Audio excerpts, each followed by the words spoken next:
नमस्कार दोस्तों, 5 राज्यों के चुनावी नतीजे सबके सामने हैं और जैसा कि हम सभी जानते हैं, इन 5 राज्यों में बीजेपी यूपी, उत्तराखंड, मणिपुर और गोवा में फिर से सरकार बनाने में कामयाब हुई है, जबकि पंजाब में आम आदमी पार्टी भारी मतों से विजयी हुई है। तो इन 5 राज्यों के चुनावों के नतीजों में ऐसी कौन सी 10 बातें हैं जो हमारे हिसाब से, मेरे हिसाब से हाईलाइट हैं, जानने योग्य हैं। सबसे बड़ी बात जो इन चुनावी नतीजों में है वो ये कि इन नतीजों ने एक बार फिर साबित कर दिया कि अब योगी आदित्यनाथ बीजेपी के अंदर नरेंद्र मोदी के बाद सबसे बड़े नेता हैं। देखिए, कहने के तो आप ये भी कह सकते हैं कि वो 2017 से जो है यूपी के मुख्यमंत्री हैं, लेकिन ये नहीं भूलना चाहिए कि 2017 का जो चुनाव था यूपी का, वो उनके चेहरे पर नहीं लड़ा गया था। एक तरह से वो नरेंद्र मोदी के चेहरे पर लड़ा गया था और तश्तरी में रखकर योगी आदित्यनाथ को मुख्यमंत्री पद की कुर्सी मिली थी।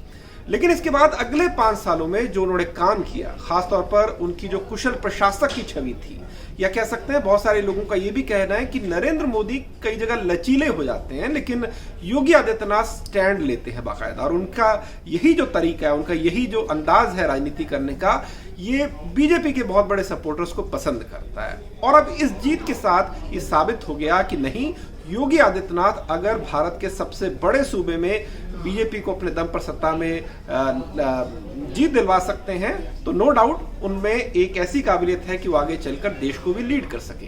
तो ये बात इन नतीजों से साबित हो गई कि योगी आदित्यनाथ अब नरेंद्र मोदी के बाद बीजेपी के सबसे बड़े चेहरे। दूसरी बात जो इन नतीजों में साबित हुई वो ये कि कांग्रेस जो है, कांग्रेस अब किसी भी लिहाज से एक राष्ट्रीय पार्टी नहीं रह गई है। देखिए, जब 2014 में नरेंद्र मोदी देश के प्रधानमंत्री बने, उस समय देश के 14 राज्यों में कांग्रेस की सरकार थी, और आज अगर आप बात करें तो राजस्थान और छत्तीसगढ़ को छोड़कर कांग्रेस की कहीं भी कोई जायज सरकार नहीं है। झारखंड में वो जरूर एक पार्टनर है, लेकिन बड़ी माइनॉरिटी पार्टनर है। इसी तरह आप महाराष्ट्र में भी कह सकते हैं, लेकिन वहां भी उसकी हिस्सेदारी कोई खास नहीं है।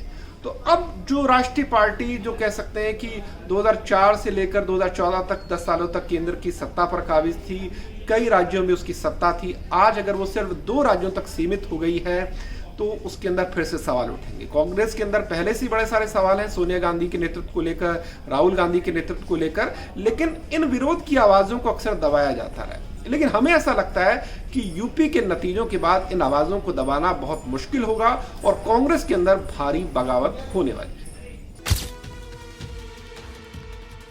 तीसरा पॉइंट जो है इन नतीजों में वो ये कि आम आदमी पार्टी अब भारतीय राजनीति में एक सबसे बड़ी सनसनी बन गई है। आपने राजनीति में अक्सर देखा होगा कि क्षेत्रीय पार्टियां अपने राज्य में चुनाव जीतती भी हैं, बार बार भी चुनाव जीतती हैं, लेकिन ऐसा बहुत कम होता है कि रीजनल पार्टी अपने राज्य से बाहर जाकर किसी और राज्य में भी सरकार बनाए। वो भी रीजनल पार्टी जो 2013 में बनी थी, और मैं कह सकते हैं कि 7-8 सालों में उसने ग्रो कर लिया। अगर किसी स्टार्टअप के लिहाज से भी बात की जाए तो बहुत जल्दी आम आदमी पार्टी जो है यूनिकॉर्न बन गई है। तो पंजाब में अब आम आदमी पार्टी की सत्ता होगी, और देखने लायक बात यह होगी कि आम आदमी पार्टी पंजाब में रूल कैसा करती है, क्योंकि दिल्ली को लेकर आम आदमी पार्टी की अक्सर शिकायत ये रहती है कि देखिए, दिल्ली तो पूरा राज्य भी नहीं है, ज्यादातर शक्तियां तो केंद्र के पास हैं, हम ठीक से शासन नहीं कर पाते। लेकिन पंजाब की बात, अब ऐसी शिकायत का या इस तरह की बहानेबाजी का उसके पास कोई मौका नहीं होगा। पंजाब में आम आदमी पार्टी जिस तरह से रूल करेगी, काम करेगी, उससे यह तय होगा कि आम आदमी पार्टी की आगे की संभावनाएं क्या है। और अगर पंजाब में आम आदमी पार्टी ने बेहतर किया तो आप यकीन मानिए कि आने वाले दिनों में वो देश की सबसे प्रमुख पार्टियों में एक हो सकती है, और हो सकता है कांग्रेस की जगह भी ले ले। चौथी बात जो नतीजों में निकल कर आई है कि देश की जनता ने अब सीनियर पॉलिटिशियन का उनकी वरिष्ठता या उम्र के हिसाब लिया।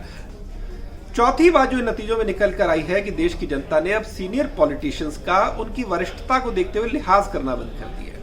अगर जनता को ये लगता है कि इस राज्य में तो मुझे इस पार्टी को जितवाना नहीं, तो वो अपनी कोई मजबूरी नहीं समझती कि उस पार्टी के किसी सीनियर नेता को जितवाए। पंजाब इसका बड़ा उदाहरण है। अब देखिए, पंजाब में कैप्टन अमरिंदर सिंह पूर्व मुख्यमंत्री रहे, कई बार के मुख्यमंत्री रहे, पटियाला उनकी पुश्तैनी सीट भी रही है। खुद वो एक कह सकते हैं कि राजा परिवार से ताल्लुक रखते हैं, लेकिन अगर जनता को लगा कि नहीं, कैप्टन की तो खुद की कोई पार्टी भी नहीं है, पार्टी है तो बड़ी छोटी सी पार्टी है, उसको तो सत्ता में आना नहीं, तो जनता ने लिहाज नहीं किया और कैप्टन को सत्ता से हटा दिया। इसी तरह अगर आम आदमी पार्टी को पंजाब में जनता ने लाना था तो उन्होंने चरणजीत सिंह चन्नी, जो कि खुद मुख्यमंत्री थे पंजाब के, उनको दोनों सीटों से हरा दिया।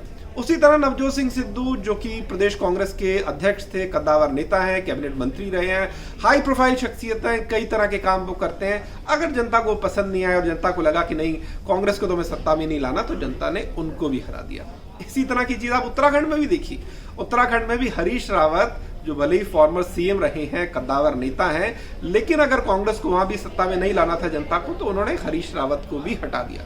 इसी तरह स्वामी प्रसाद मौर्य, जो ये दम भरते थे कि भैया पार्टियां मुझे नहीं चुनती, मैं पार्टी चुनता हूं, जनता ने उनके इस अहंकार को देखते हुए उनको भी जीतने नहीं दिया।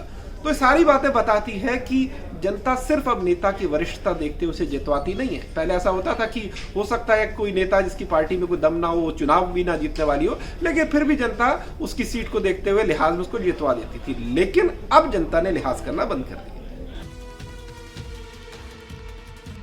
पांचवी बात जो नतीजों से साबित हुई है कि बीएसपी बतौर क्षेत्रीय पार्टी है, यूं कहीं की पार्टी के तौर पर अब खत्म होती दिख रही है। देखिए कितने अफसोस की बात है, 2012 तक ये पार्टी देश के सबसे बड़े सूबे पर काबिज थी, मायावती मुख्यमंत्री थी, और जब 2007 में बीएसपी अपने दम पर यूपी की सियासत पर काबिज हुई तो ये एक बड़ा फिनोमेना था, सनसनी था कि कोई यकीन नहीं कर रहा था कि अच्छा यूपी में भी क्या कोई पार्टी अपने दम पर सत्ता में आ सकती है।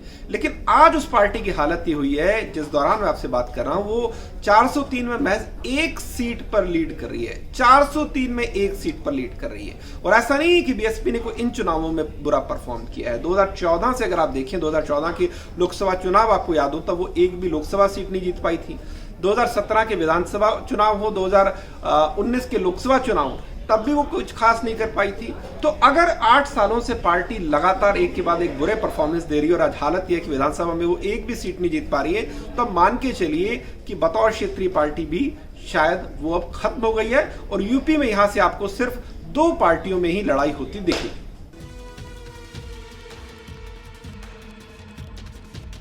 छठी और महत्वपूर्ण बात, बड़ी बात यह है कि देश में कई राज्यों में, खासतौर पर बिहार में, यूपी में हमने देखा कि जाति की सियासत बहुत बड़ी होती है। लेकिन अब ऐसे धीरे धीरे संकेत मिलने लगा है कि सिर्फ जातीय समीकरण बनाकर चुनाव नहीं जीते जाते। इस बार के चुनावों की बात कर लें तो अखिलेश यादव ने कहने को तो पश्चिमी यूपी की राजनीति को देखते हुए जयंत चौधरी की आरएलडी के साथ समझौता किया था। उसी तरह ने स्वामी प्रसाद मौर्य जैसे बड़े ओबीसी चेहरे को साथ जोड़ा था। लेकिन चुनावी नतीजों में सारे जातिगत समीकरण फेल होते दिखाई दिए।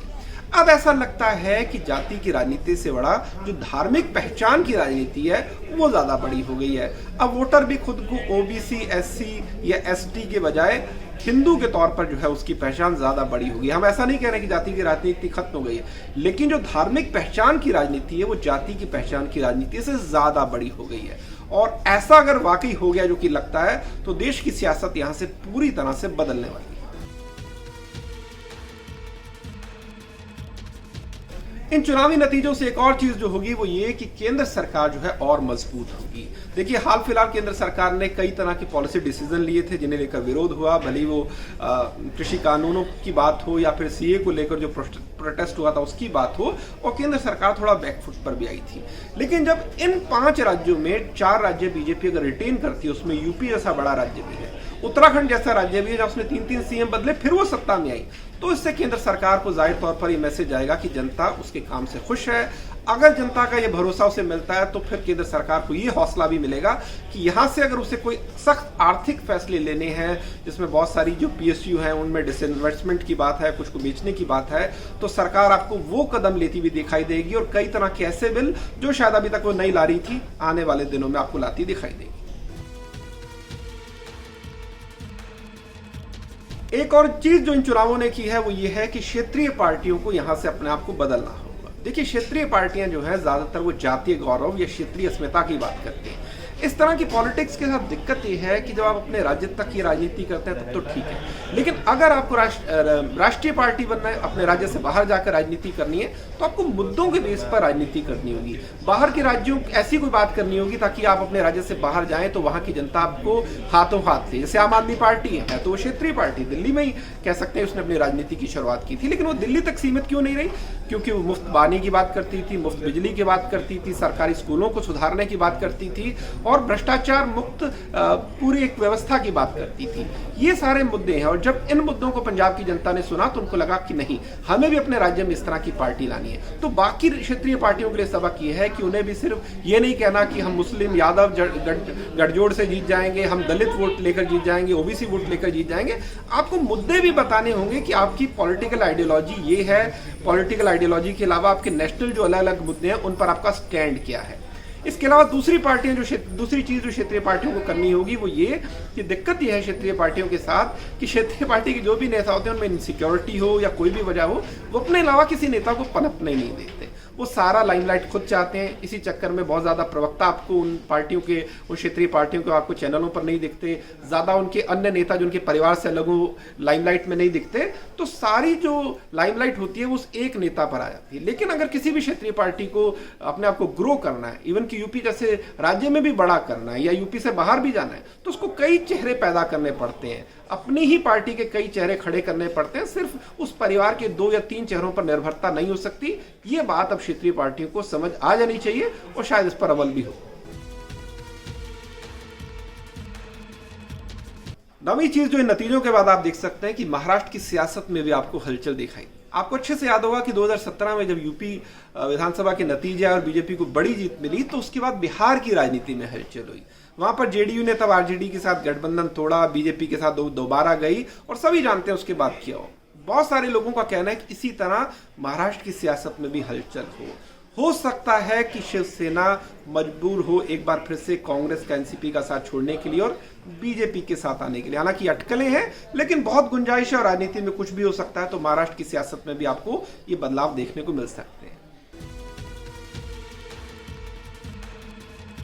और 10वीं और सबसे बड़ी बात वो ये कि नरेंद्र मोदी जो पहले से एक बहुत बड़े ब्रांड हैं, उन्होंने केंद्र में 2 बार बीजेपी की सरकार बनाई और न जाने कितने विधानसभा चुनावों का क्रेडिट मीडिया या उनकी खुद की पार्टी उन्हें देती है। नरेंद्र मोदी का ब्रांड इन चुनावी जीत के बाद और बड़ा होगा।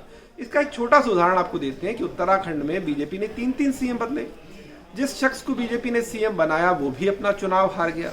उसके बावजूद अगर पार्टी वहां जीती, इसका मतलब जनता की आस्था किसी एक नेता में तो है। जनता किसी के काम से तो खुश है, जाहिर तौर पर वो नेता नरेंद्र मोदी ही हैं। तो इन चुनावी नतीजों से एक चीज और स्थापित जो होगी वो ये कि नरेंद्र मोदी अभी केंद्र की राजनीति में उतने ही रेलेवेंट हैं, उतने ही सार्थक हैं, उतने ही मजबूत हैं जितने वो 8 साल पहले थे। और ये बात बीजेपी के लिए तो बड़ी खुशखबरी है, लेकिन विपक्षी पार्टियों के लिए नहीं। लेकिन जो भी हो, हकीकत यही।